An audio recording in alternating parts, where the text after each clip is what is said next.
Chers frères et sœurs bien-aimés de Jésus-Christ, cet évangile du bon pasteur en ces temps de confinement pourrait sembler provocateur et déplacé, car il nous parle de portes, d'entrée, de sortir, du bon pasteur qui pousse dehors toutes ses brebis. On voit poindre le côté rebelle de Jésus, ne respectant pas les règles du gouvernement en matière de confinement. Et certains de penser que l'Église aurait dû choisir un autre évangile en ce dimanche pour ne pas faire trop de vagues et se taire, rentrer dans le rang comme tout le monde. Principe de précaution oblige et respect sacré de la vie avant tout.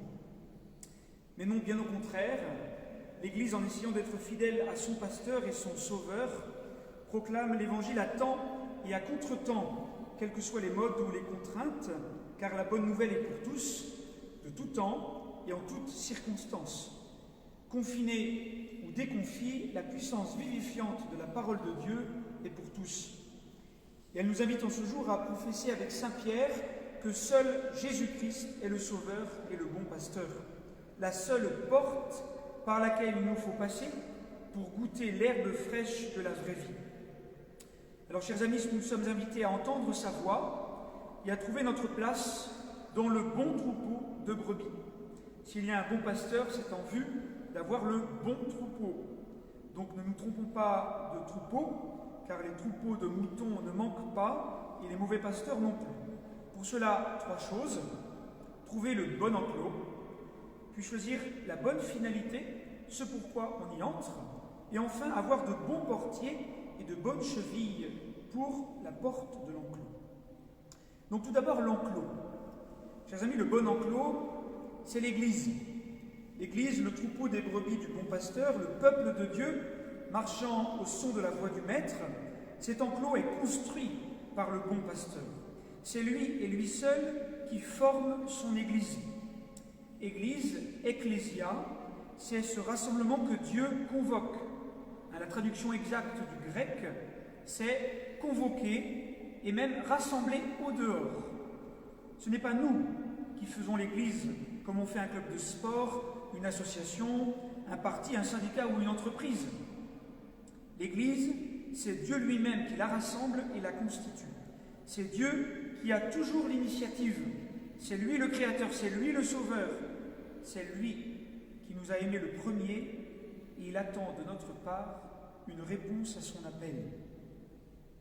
Le bon pasteur constitue d'abord son enclos Église par sa voix. Les brebis écoutent sa voix, elles connaissent sa voix, mais elles ne connaissent pas la voix des étrangers.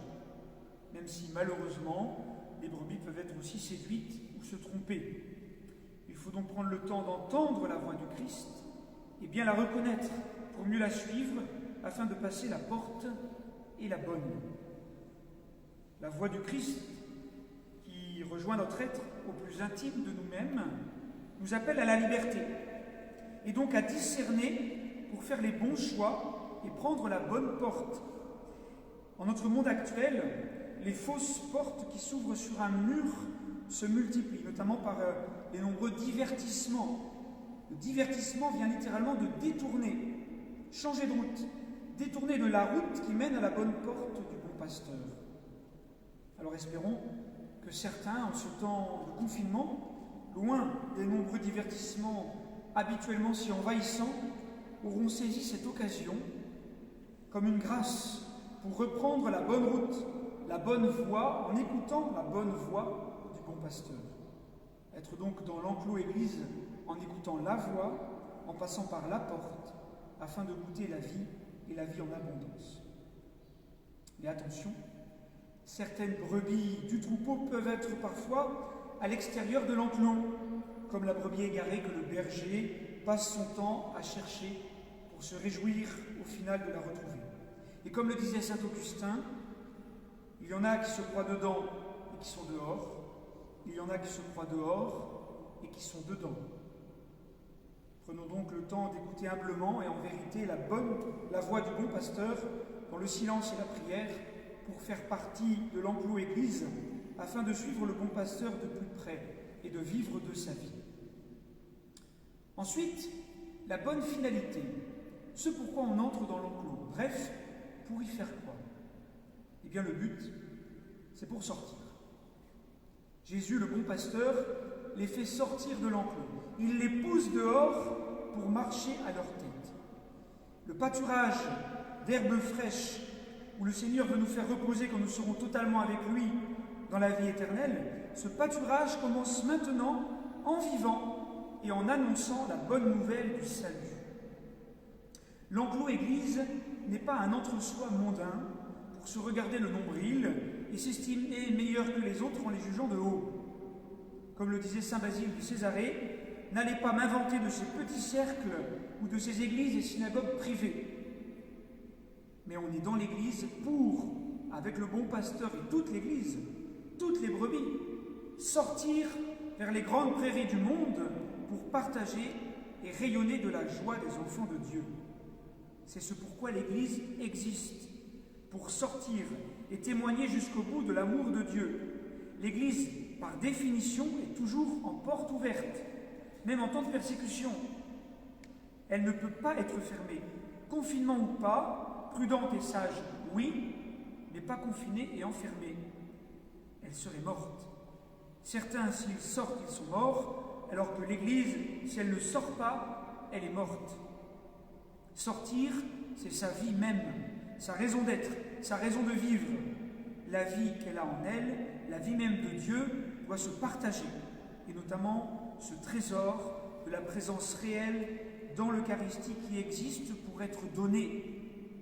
La conservation des saintes espèces dans les tabernacles des églises existe depuis les premiers siècles en vue d'être apportée aux malades et aux mourants, afin que Jésus leur soit donné.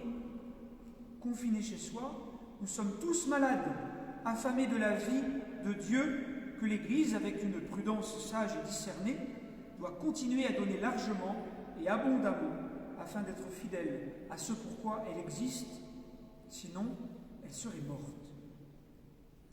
Et pour cela, enfin, chers amis, eh bien, il est bon d'avoir de bons portiers et de bonnes chevilles de porte. C'est eux qui sont choisis par Dieu pour représenter le Christ et donner la vie de Dieu. Entre le troupeau de l'enclos Église et la porte qu'est le Christ, il y a besoin de ceux qui vont permettre au Christ de se donner, d'effectuer sa médiation pour faire passer la vie de Dieu comme de bonnes charnières de porte. Si tout le troupeau est appelé à sortir et être missionnaire de par son baptême, certains, pris dans le troupeau, sont choisis par Dieu pour un don total d'eux-mêmes comme le bon pasteur, en vue d'être des sages femmes de la vie spirituelle, de faire naître à la vie nouvelle en Dieu. Chers amis, tous les temps de crise sont cathartiques. Ils révèlent les cœurs et les reins. Et cette crise-là n'y échappe pas. Puisse le Seigneur donner sa grâce à tous ses prêtres, afin qu'ils puissent donner la vie de Dieu en abondance à tous les hommes, notamment dans l'Eucharistie, le pain de vie, et que de nombreux jeunes puissent répondre à la voix du bon pasteur pour conduire et nourrir le troupeau, être ses portiers nécessaires, ces charnières indispensables à la diffusion de la grâce du Christ, et une diffusion en abondance. Chers jeunes, n'ayez pas peur de répondre à l'appel du Christ pour devenir prêtre. Le Seigneur n'appelle pas des parfaits, mais des pécheurs et des pauvres, qui n'annoncent pas eux-mêmes, mais seulement le Christ. N'ayez pas peur de votre péché et de vos faiblesses. La grâce de Dieu est plus grande que ça. Le désespoir et le découragement, c'est ça le plus grand danger. Nous serons toujours vainqueurs pourvu que nous voulions combattre, disait saint François de Sales. Nous serons toujours vainqueurs pourvu que nous voulions combattre.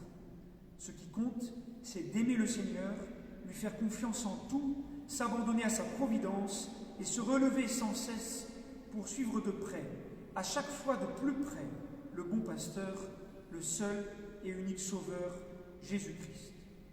Alors prions le Seigneur de donner des pasteurs, de saints prêtres à notre temps qui crève de sa médiocrité et de son nivellement par le bas, et qui a un besoin urgent de saints, et notamment de saints prêtres.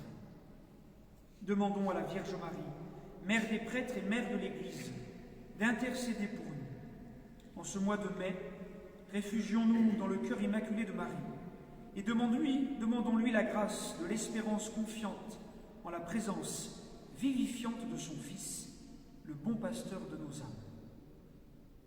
Je vous salue Marie, pleine de grâce. Le Seigneur est avec vous.